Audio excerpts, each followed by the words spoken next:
Hi, I'm State Representative C.D. Davidsmeyer from Jacksonville, Illinois, just straight west of Springfield, out here in front of the chamber right after the governor's speech.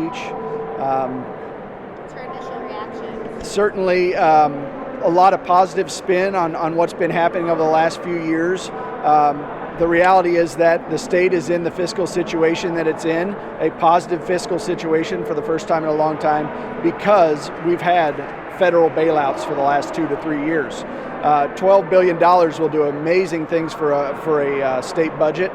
And then on top of that, we have the reality of inflation, right? While inflation is bad on the average person, it's good for government, unfortunately. Government revenues, your sales tax is based on an increased cost of products.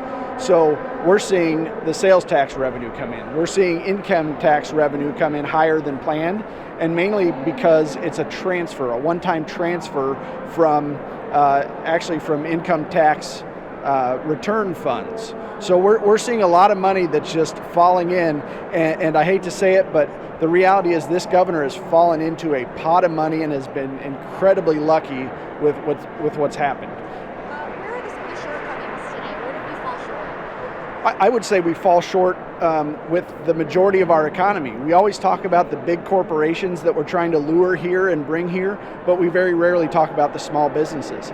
He actually talked about tax cuts for small businesses. My businesses have not seen that.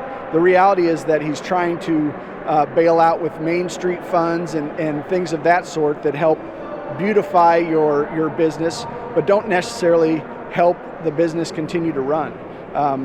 While talking about small businesses and the need to grow, he also continues to put more and more burden on that workforce that small businesses are having a harder and harder time of maintaining. And these small businesses are the ones that are truly treating their employees the best. What's your priority next?